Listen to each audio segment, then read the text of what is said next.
Here at the Champlain Valley Transportation Museum in Plattsburgh, New York, you'll see one of the best collections of vintage automobiles to be found anywhere. But guess what? You'll also see one of the best die-cast collections of automobiles to be found anywhere.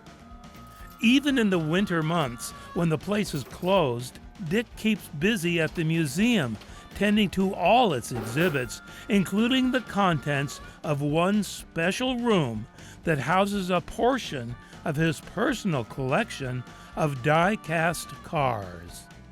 I started as building plastic models, which were not durable. They broke all the time. So when these die-casts came out, which was about 35 years ago, I started buying slowly but surely, and then it became a kind of an obsession. His obsession, our good fortune. For here are almost 1,000 die-casts from Dick's personal collection on display for every museum goer to enjoy. And you might ask, who do we have to thank for the die-cast craze in the first place? Well, would you believe it was none other than Barbie? Yes, that Barbie.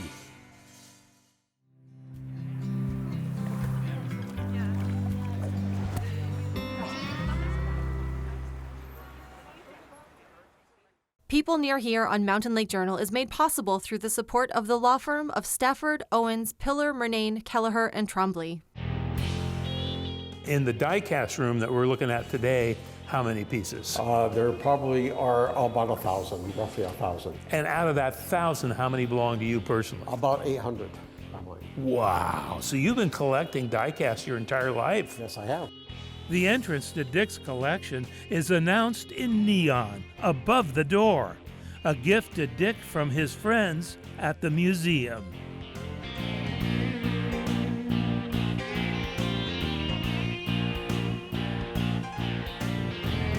This is absolutely spectacular. I love all these cars behind me because part of my youth is behind this glass. That's really what it's all about, isn't it? It is. The love for the American automobile. That's right. Can we take a look at a couple? We sure can. Great. Let's open this over here. This is a 1/18 scale model of a 1949 Buick convertible.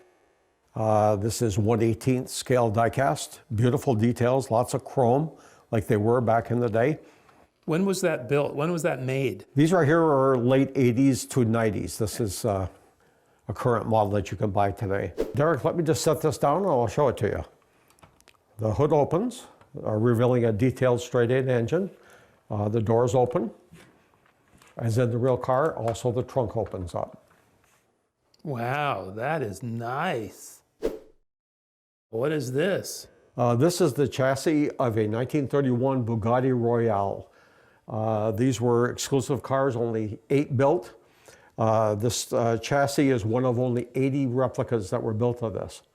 How many pieces in it? There was a total of 1,800 pieces that make up the chassis. You can see the exhaust system and all the gearboxes. This is a museum quality replica piece. What did that set you back? This was almost $1,000, one of the most expensive models in my collection.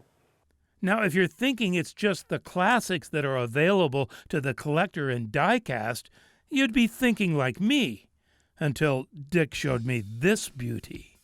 This looks pretty hot. What is this? This is a 2017 Bugatti Chiron, which will be on sale next year. You mean the real car will be on sale? The real car will be. It's a $2.5 million car. Wow. I just showed you the 1931 Bugatti. So this is what they're producing now. Top speed over 260 miles an hour. Very exclusive car. You have to have previously owned a Bugatti to buy this one. Really? The colors are Bugatti blue. That was his favorite colors. You know, this is done in a dark blue with the lighter Bugatti blue in here. So what did that model set you back? This model's around $50. Oh, cheap. If the vintage or modern replicas aren't enough for you, there are set pieces available to complete the scene. Here are some settings that Dick has fashioned together, which are a big hit with his visitors. These settings help put the world around the models in context. Wait a minute, isn't that Lucille Ball in front of the convertible sitting right next to Ricky?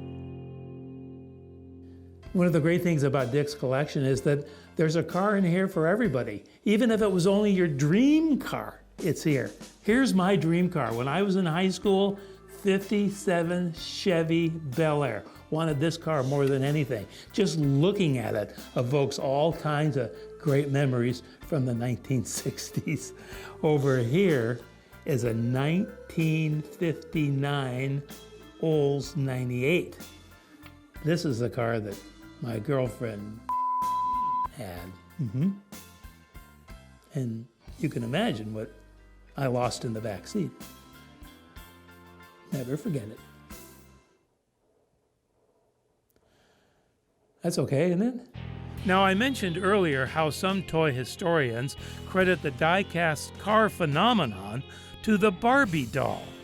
Well, with the huge success of Barbie in full swing by the late 1950s, toy makers began to hear complaints that there were no quality mainline toys for boys to balance things out.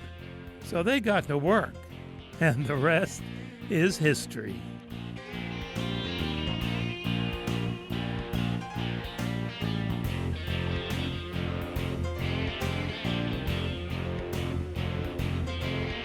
For people near here on Mountain Lake Journal, I'm Derek Muirden at the Champlain Valley Transportation Museum in Plattsburgh.